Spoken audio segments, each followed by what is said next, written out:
Hello, I'm Asuma Katauka and you're watching another episode of Xplained with me.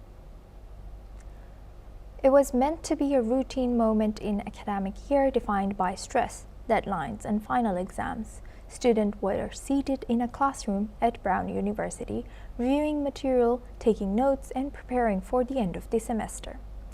Instead, that ordinary afternoon became one of the darkest days in the university's history. On December 13th, 2025, a gunman opened fire inside Barris and Holy Hall, an engineering and physics building on Brown's campus in Providence, Rhode Island. Within minutes, the university was placed on lockdown. Sirens filled the streets. Students barricaded themselves in classrooms, dorm rooms, and gyms, as well as basements. When the chaos ended, 2 students were dead and 9 others were wounded. Today on Xplained, we are breaking down what happened at Brown University, what authorities know so far, and how this tragedy fits into the much larger and deeply troubling history of mass shootings in the United States.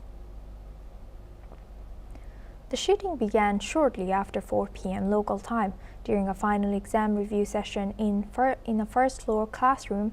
According to investigators and witness accounts, a single gunman entered the room and began firing. Students scrambled to escape, some ducking behind seats, others collapsing under gunfire before they could move. The attacker then fled the building on foot, exiting onto Hope Street, and disappeared into the surrounding neighborhood. Brown University sent out its first active shooter alert at 4:22 p.m. local time, warning students and staffs to shelter in place over the next several hours. More than 400 law enforcement officers from local, state, and federal agencies swept the campus, building by building. At one point, an alert mistakenly indicated that a suspect had been taken into custody, only for that message to be corrected minutes later.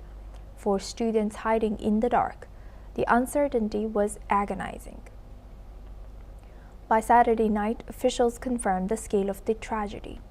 2 Brown students, Ella Cook, who was 19 from Mountain Brook, Alabama, and Muhammad Aziz Umarzukov, who was 18 from Virginia, had been killed. 9 others were transported to Rhode Island Hospital with gunshot wounds. As of Sunday, 1 victim remained in critical but stable condition, while others were reported stable or discharged. The emotional toll rippled quickly across campus. Students described huddling in bathrooms, locking themselves inside gyms, and texting loved ones goodbye, unsure if they would make it out safely. One teaching assistant who was in the classroom said the first bullets struck the chalkboard directly behind where he had been standing moments earlier. Another student recalled helping apply pressure to a bleeding classmate on the street while waiting for emergency responders. Initially, police believed they were close to identifying the shooter. Authorities detained a man in his 20s at a hotel in Coventry, Rhode Island, about 30 minutes from campus. The FBI then confirmed that cell phone geolocation data had been used to track him. At the time, officials said they were confident he was connected to the shooting. But hours later, the narrative changed. At a late-night press conference, authorities announced the detained individual would be released. Rhode Island Attorney General Peter Neronha has said that the evidence now pointed in a different direction, and that there was no longer any basis to consider the man a person of interest. Officials declined to explain what initially led to his detention. As of now, no arrests have been made. Authorities say the suspect remains at large and are focusing on surveillance footage showing a masked individual dressed in black walking away from the scene. The footage does not clearly show the person's face, and no weapon is visible. Police have urged residents to submit any doorbell or security camera video that might help trace the suspect's movements. Despite the lack of an arrest, officials lifted the shelter-in-place order and said that there was no immediate threat to the Brown or Providence communities. The university canceled all remaining classes and exams for the semester. For many students, the academic year ended not with final papers or presentations, but with trauma, shock, and grief. To understand why this shooting feels both shocking and disturbingly familiar, we have to look beyond Brown University and at America's long history with mass shootings. Mass shootings are not new in the United States, but their frequency has changed dramatically over time. In the mid-20th century, public mass shootings were rare, events that stunned the nation. Schools, colleges, and universities were widely seen as protected spaces, places of learning, not violence. That perception began to shift in the late 20th century. The Columbine High School shooting in 1999 marked a turning point, forcing Americans to confront a new reality. Educational institutions were no longer immune. The idea of a shooter entering a classroom moved from unimaginable to possible. The 2010s marked an even darker chapter. Sandy Hook, Pulse, Las Vegas, Parkland, each tragedy brought national mourning, political debate, and renewed calls for reform. Each also followed a familiar cycle: shock, outrage, vigils, and eventually a return to routine. The violence did not stop. By 2025, mass shootings had become a grim fixture of American life. According to the Gun Violence Archive, nearly 400 mass shootings have occurred in the United States within this year. The organization defines a mass shooting as an incident in which 4 or more people are shot or killed, including the shooter. By that definition, the U.S. experiences more mass shootings than any other country in the world. Research consistently shows that nearly 1/3 of public mass shootings worldwide occur in the United States. This disparity is not explained by crime rates or population size alone. Experts point instead to firearm accessibility.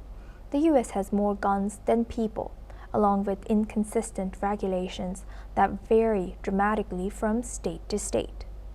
There's no single explanation for why mass shootings happen, and no single profile of a shooter. Studies suggest a complex combination of factors: access to firearms, personal crisis, social isolation, and in some cases the influence of previous attacks. The phenomena of copycat violence, where intense media coverage unintentionally inspires future shooters, has become a growing concern for researchers and journalists alike. What may be most disturbing is how normalized this violence has become. Several Brown students have said that they did not immediately panic when the lockdown alert arrived.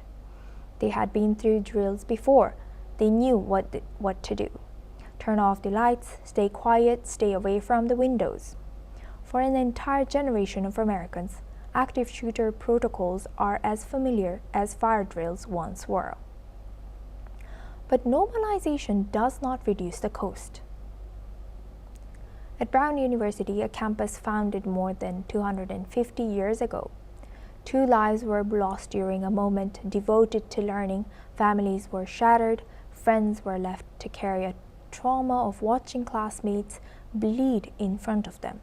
Professors were forced to reckon with the reality of their classrooms. Spaces meant for ideas, debate, and discovery had become crime scenes. Across the country, similar scenes have played out again and again. Each shooting prompts the same questions: how did this happen? Could it have been prevented? Why does this keep happening over here? And what, if anything, will finally change? For now, the investigation into the Brown University shooting continues. Law enforcement agencies are collecting evidence, tracking leads, and asking for the public's help. The hope is that the person responsible will be identified and brought to justice. But many argue that justice cannot stop at one arrest. As long as mass shootings remain a regular feature of American life, schools, campuses, and public spaces will exist under a constant shadow of uncertainty. The question is no longer whether another shooting will occur, but where and when. For the students of Brown University, December 13th will forever mark the moment their sense of safety was shattered. For the rest of the country, it is yet another reminder that gun violence is not abstract. It is personal, it is immediate, and it remains unresolved. And this is all we have time for on this episode of Xplained. For more updates and news, keep watching NewsX World.